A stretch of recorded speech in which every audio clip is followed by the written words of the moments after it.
Hey everyone, welcome back to the channel. In this video I'm going to be talking about the brand new Puss in Boots movie, The Last Wish. But before I get into it, please subscribe to this channel, ring that bell icon down below to be notified when I post new videos. Also hit the thumbs up button if you like this video and please share with your friends. Well, I'm going to go ahead and get into it. So recently I got to go see the brand new Puss in Boots movie.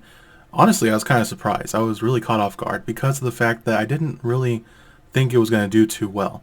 With all the movies coming out that have been a bit hit or miss or swing and a miss, it's kind of hard to say how good it was going to turn out. But honestly, I was surprised. It really was a lot of fun, very entertaining. It was got a great message behind it, especially the fact that it tells a message about, well, I can't get into it. If you haven't seen the movie, there's going to be some spoilers ahead, so if you haven't seen the movie, don't watch the rest of this video.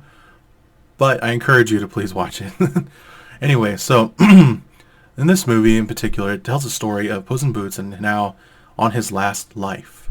He's now living his last life. You know how the cats have 9 lives, and well, he's spent all 8 of them, and he has one life left, and he's going to use it to try to make a wish on a fallen star.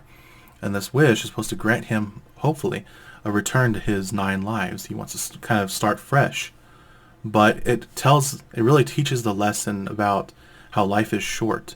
And you're supposed to cherish each life that you're given. Each person's supposed to cherish the life that they are given. But also, don't fear death. Instead, just simply acknowledge that it is there, always looming at the corner. Always there trying to come after you. But that ultimately, basically death cannot take you before your time. And as long as you face life head on, you're good. And your life will matter as long as it's about you and your loved ones, and that's all you care about. But interestingly enough, his other characters, his support role characters, played by Selma Hayek, Soft Paws, she actually, it honestly was a lot of fun to see her play that role. She was in the first one, the first Puss in Boots movie, and honestly it was pretty good. I was surprised even when she was in that one. Granted, I didn't like the first movie all too much, but it's just kind of interesting to see how they were able to really pull this off. Mainly because it's been quite a while since they've actually put out a Shrek-related movie. And pardon my congestion if you hear wheezing or anything. For some reason I woke up congested again.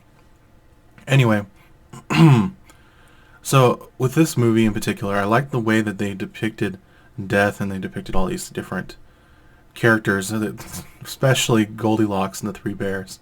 Honestly, that was one of the funniest things. I couldn't tell who it was at first until I saw the 3 bears, and it was just, it was hilarious. It was honestly the best scene in the movie. Every time they showed up, it was funny.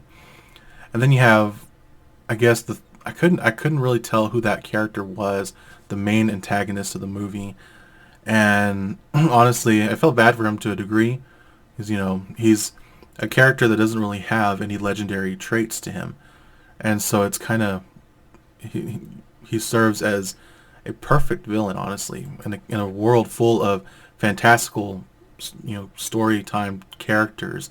You have all these characters like Goldilocks. You have, let's see, Baby Bear. You have all these different characters. Generally, you got Papa Bear, the Big Bad Wolf. You have all these characters, and Pinocchio. It's like, honestly, the fact that he was brought in was just funny. This character, the antagonist, was one of the best written in this movie. For this kind of movie, it was the best one for them to write.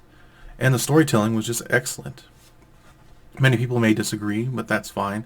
Honestly, I'm just glad that they had something hopeful out there in the theaters, especially with the new year coming.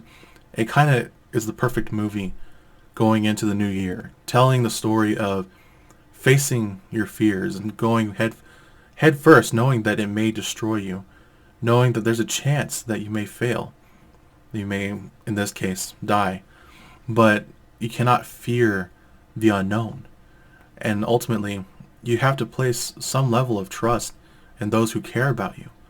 Now, ultimately, you can't trust everyone, but that's how they depicted this. They did it well. They did it perfectly.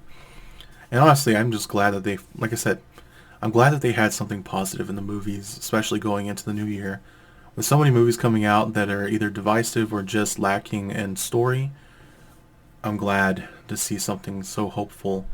And generally, from what I've heard recently, I'm not sure if this is true, but I have heard recently that they're planning potentially to make another Shrek movie as a continuation, and basically Puss in Boots and his friends are gonna rejoin Shrek on a new adventure or whatever. Shrek and Fiona and the, you know, three kids. And honestly, I'm hopeful that they actually do that if they continue along the same pattern of the original Shrek movies. But who knows what they'll introduce? I mean, I think it would be fun if they introduced other characters from fairy tales or other iterations of characters. Generally, it would be entertaining to see. But I like how I always enjoyed how Shrek depicted these, or how DreamWorks depicted these characters in fairy tale format, yet as almost like a parody. I mean, obviously everyone knew that, and I just honestly enjoyed seeing this again. It was very nostalgic, I'll say, especially with, like I said, going into the new year. It was fun to have something so lighthearted and just entertaining for once in a while. Anyway, that's all I'm really going to talk about in this video. Please subscribe to our channel to be notified Please ring the bell icon down below to be notified when I post new videos. Also hit the thumbs up button if you like this video. Oh, and also keep watch. There's going to be more videos coming out soon. I'm hoping to put out three new videos every single day if I can. But I'm trying to build up enough subscribers so that I can get into streaming. So hopefully once I get enough subscribers, I will start live streaming. Anyway, thank you for watching. Goodbye. I'll see you next time.